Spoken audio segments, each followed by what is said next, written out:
Ya. Apalagi tadi yang ditanyakan? Sudah, cukup Ustaz. Ya.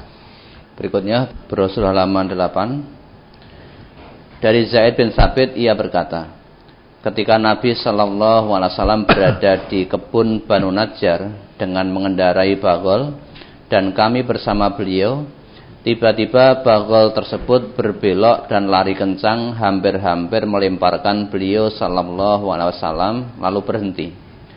Dan ternyata di situ ada 6, 5 atau 4 pusara. Demikian yang dikatakan oleh Al-Jurairi. Lalu Nabi sallallahu alaihi wasallam bersabda, siapa yang mengenal penghuni kubur ini? Lalu ada seorang sahabat yang menjawab, saya. Beliau bertanya lagi, kapan mereka itu meninggal?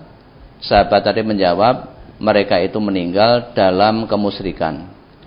Nabi sallallahu alaihi wasallam bersabda, sesungguhnya umat ini akan diuji di dalam kuburnya.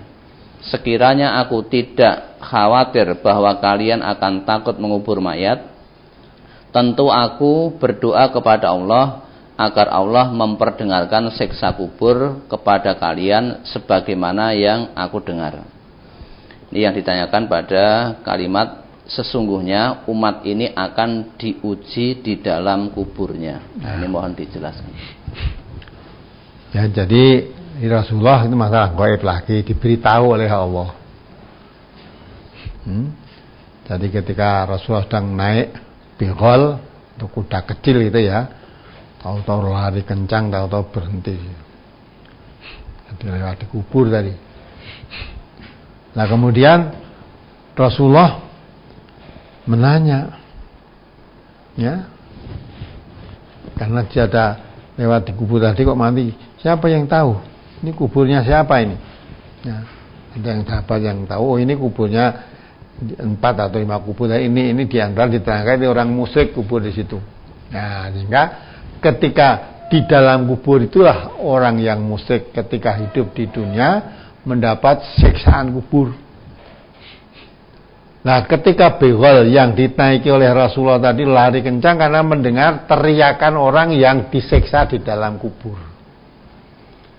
Maka Rasulullah mengatakan, andai kata saya tidak khawatir kalau kamu nanti tidak akhirnya takut terus tidak mau menguburkan orang mati karena takut dengannya tadi siksaan tadi, maka Allah Rasulullah akan memberitahukan.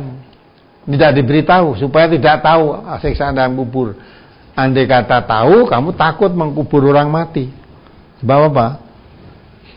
Jadi Rasulullah menjelaskan, saya akan kabarkan, andai kata tidak khawatir kamu takut, saya kabarkan apa yang saya dengar dari orang yang disiksa di dalam kubur ini. Jadi orang yang disiksa dalam kubur itu tidak ada manusia yang dengar, tapi binatang-binatang malah mendengar tadi. Binatang lari mendengar tadi. Nah situ. Ya maksudnya di dalam kubur itu diuji itu maksudnya disiksa. Yang amal perbuatannya tidak baik, jadi tadi diuji. Mengalami siksa kubur tadi. Nah, sehingga di siksa kubur itu manusia tidak mendengar, tapi binatang mendengar. Karena bersabda, sesungguhnya umat ini akan diuji dalam kuburnya.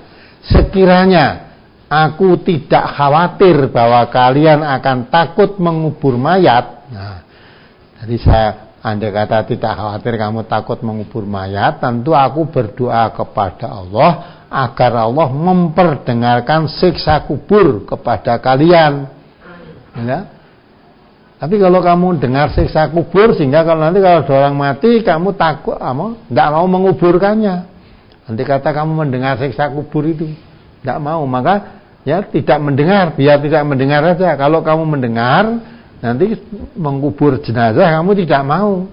Hanya aku tidak khawatir bahwa kalian akan takut mengubur mayat, tentu aku berdoa kepada Allah agar Allah memperdengarkan siksa kubur kepada kalian sebagaimana yang aku dengar. Kalau Rasulullah mendengar siksa kubur itu Rasulullah mendengar suaranya diperdengarkan oleh Allah. Lah, kalau orang-orang yang mesuka apa yang mau mengkuburkan jenazah itu ngerti kalau dikubur itu disiksa begitu dahsyat suaranya sampai teriak-teriak begitu histeris ya, itu kamu nanti takut menguburkan jenazah. Maka biar tidak mendengar saja. Kalau kamu mendengar menguburkan jenazah, kamu nanti takut akhirnya tidak mau mengkubur jenazah-jenazah itu. Nah itu maksudnya. Jadi bisa dikubur itu maksudnya akan mengalami ya. Ini belum masuk neraka. Belum, tapi sudah dirasakan. Tadi tiap pagi diperlihatkan saja suatu seksa itu. Neraka itu. Maka diuji dalam kuburnya. Dalam kuburnya kan pertanyaan-pertanyaan kubur tahu siapa Tuhanmu, apa agamamu, siapa nabimu. Nah, itu kalau diuji tidak lulus pukul. Hancur nanti hidup lagi, kepuk lagi itulah. Itu siksa dalam kubur, diuji dalam kuburnya. Jadi kan ada pertanyaan-pertanyaan kubur kan. Nah, akan di sini maksudnya akan mendapat pertanyaan dalam kubur. Ya, dalam hadis diterangkan kalau nanti orang yang layat sudah kembali masih terdengar suara sandalnya yang layat, yang mati tadi dibangkitkan, ditanya, ya, ditanya akan mendapat pertanyaan. Kalau pertanyaan dari malaikat penanya kubur itu dapat menjawab, saya selamat. Kalau pertanyaan tadi tidak bisa dijawab, ya dia akan dipukul, dianiaya di situ. Lah itu pertanyaan-pertanyaan yang disebut diuji tadi. Ya, diuji, dipertanyakan. Tanyakan. Ya, bagaimana kalau ujian dari pertanyaan penanya dalam kubur kamu bisa menjawab, lulus. Kalau ditanya tidak bisa menjawab, lah itu tidak lulus itu ya, lah itu digambarkan seolah semacam ujian dalam kuburnya nanti. Ya, itu dah. Apalagi